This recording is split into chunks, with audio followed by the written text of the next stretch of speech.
여러분, 솔직히 말해볼게요. 순자산 1억 있으면 부자 같잖아요? 근데 3억 있는 사람이랑 비교하면 진짜 다른 세상 사는 느낌이거든요. 그리고 5억? 그건 또 완전히 다른 레벨입니다. 오늘은 순자산 구간별로 실제 삶이 어떻게 달라지는지, 각 구간에서 마주하는 고민이 뭔지, 그리고 다음 단계로 넘어가려면 뭘 해야 하는지 제대로 파헤쳐 볼게요. 자, 그럼 시작해 볼까요? 먼저 순자산이 뭔지부터 정확히 짚고 갈게요. 순자산은 내가 가진 모든 자산에서 빚을 뺀 금액입니다. 예를 들어 집이 5억인데 대출이 3억 남았다? 그럼 집에서 나오는 순자산은 2억이에요. 여기에 예금, 주식, 연금 같은 거 다 합치면 그게 내 진짜 순자산이죠. 통장에 돈 많아 보여도 빚이 더 많으면 순자산은 마이너스일 수도 있어요. 그래서 진짜 재무 상태를 보려면 순자산을 봐야 합니다. 자, 그럼 첫 번째 구간 순자산 1억부터 볼게요. 1억 만들기 진짜 쉽지 않죠. 한국은행 통계 보면 30대 평균 순자산이 약 9천만 원에서 1억 초반 정도예요. 그러니까 30대에 1억 있으면 평균은 하는 거예요. 근데 문제는 여기서부터입니다. 1억 있어도 사실 별로 안전하다는 느낌이 안 들어요. 왜냐면 집 한 채 값은 아니고 그렇다고 월세 살면서 생활비 감당하기엔 빠듯하거든요. 예를 들어 볼게요. 순자산 1억이 전부 현금이라고 쳐봅시다. 현실적으로는 거의 불가능하지만 일단 가정해 볼게요. 이 돈을 연 4% 수익률로 굴리면 1년에 400만 원 나와요. 한 달에 33만 원, 월세도 안 나오는 금액이죠.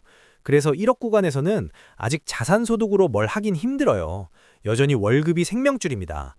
이 구간 사람들의 가장 큰 고민이 뭐냐면 집을 사야 하나 말아야 하나예요. 전세 끼고 대출 받아서 집 사면 순자산이 확 줄거든요. 반대로 전세 살면서 계속 모으면 안정감은 있는데 집값이 또 오르면 속상하고 진짜 답답한 구간이에요. 그리고 1억 구간에선 비상금 개념도 아직 약해요. 실직하거나 큰 병 걸리면 바로 위태로워지는 거죠. 그래서 이 구간에서 해야 할 가장 중요한 건 소득 늘리기와 저축률 높이기예요.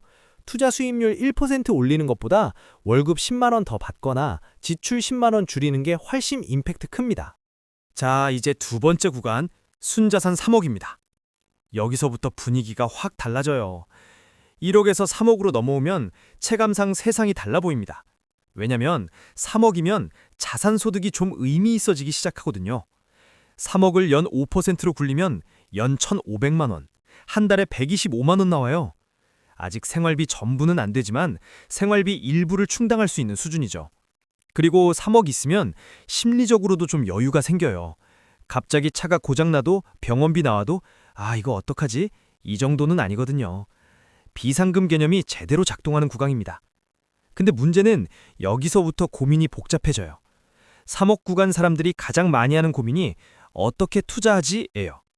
1억 된 그냥 적금이나 ETF 정도로 단순했는데 3억 되니까 부동산 추가 매수도 고민되고 배당주도 눈에 들어오고 연금저축도 신경 쓰이고 선택지가 많아지니까 오히려 혼란스러운 거죠. 그리고 또 하나 3억 구간에선 생활 수준 올리고 싶은 유혹이 엄청 강해요. 이제 좀 벌었으니까 좋은 차 한 대 뽑아볼까? 애들 학원비 좀 더 써볼까? 이런 생각이 자꾸 들거든요. 근데 여기서 생활비 올리면 5억 가는 속도가 확 느려집니다. 실제로 3억에서 5억 가는 게 1억에서 3억 가는 것보다 더 오래 걸리는 경우가 많아요. 왜냐면 소득도 어느 정도 올라왔고 이 정도면 됐지 하는 마음이 생기니까 저축률이 떨어지는 거예요. 그래서 3억 구간에서 중요한 건 생활비 절대 올리지 않기입니다. 지금까지 해온 생활 수준 그대로 유지하면서 추가 소득을 전부 자산 증식에 쏟아붓는 거죠. 그리고 투자 포트폴리오를 좀 더 체계적으로 짜기 시작해야 해요. 안전자산과 공격자산 비율 정하고 리밸런싱 주기 정하고 이런 걸 이제 진지하게 해야 하는 구간입니다. 자, 그럼 마지막 순자산 5억 구간입니다. 5억 있으면 확실히 늪혀져요. 나 이제 좀 쌓았구나. 통계적으로 보면 40대 후반에서 50대 초반에 5억 이상 순자산 가진 사람은 상위 20에서 30% 정도예요. 그러니까 웬만큼 잘한 사람들이 도달하는 구간이죠. 5억을 연 5%로 굴리면 연 2,500만 원, 한 달에 약 208만 원 나와요.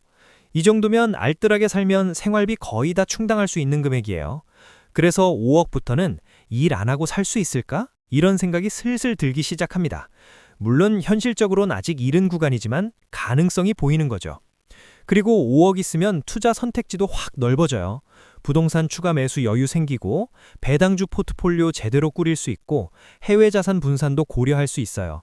심지어 자녀 증여 같은 것도 이제 전략적으로 고민할 수 있는 구간입니다. 근데 5억 구간에 함정이 있어요. 바로 이제 좀 쉬어도 되지 않을까 하는 생각이에요. 5억까지 오는데 보통 15년에서 20년 걸리거든요. 그동안 진짜 악착같이 모았을 거예요. 그러다 보니까 이제 좀 내 인생 즐기고 싶다 이런 마음이 드는 거죠. 해외여행도 가고 차도 바꾸고 외식도 자주 하고. 근데 이게 위험해요. 왜냐면 은퇴까지 아직 10년에서 15년 남았거든요. 지금 5억 있어도 은퇴 후 30년 살려면 최소 10억에서 15억은 있어야 해요. 인플레이션 감안하면 더 필요하고요. 그래서 5억 구간에서 제일 중요한 건 마지막 스퍼트를 끊지 않는 겁니다. 생활비는 조금 올려도 괜찮아요. 너무 쪼들리게 살 필요는 없죠. 근데 자산 증식의 속도는 절대 늦추면 안 됩니다. 오히려 이 구간에서 복리 효과가 본격적으로 터지기 시작하거든요. 5억이 6억 되는 건 1년이면 가능해요. 연 20% 수익률만 나와도 1억 느는 거니까. 1억을 2억 만드는 건 100% 수익 내야 하지만 5억을 6억 만드는 건 20%면 되는 거죠. 이게 복리의 힘입니다. 자, 그럼 정리해 볼게요. 순자산 1억 구간. 여기선 월급이 전부예요. 자산소득은 아직 미미하고 비상금 개념도 약해요. 집 살지 말지 고민 많고 저축률 높이는 게 최우선입니다. 순자산 3억 구간. 여기서부터 자산소득이 의미 있어지기 시작해요. 심리적 여유 생기고 투자 선택지도 늘어나죠. 근데 생활비 올리고 싶은 유혹이 강한 구간이라 참는 게 중요합니다. 순자산 5억 구간. 상위 20에서 30% 도달하는 구간이에요. 자산소득이 생활비 대부분 커버 가능하고 은퇴가 현실적으로 보이기 시작해요. 근데 여기서 방심하면 안 돼요. 마지막 스퍼트가 정말 중요한 구간입니다. 마지막으로 하나만 더 말씀드릴게요. 각 구간을 넘어가는데 걸리는 시간은 사람마다 다릅니다. 누군 1억에서 3억 가는데 5년 걸리고 누군 10년 걸리고. 근데 확실한 건 구간 올라갈수록 속도가 붙는다는 거예요. 처음엔 느려도 나중엔 빨라집니다.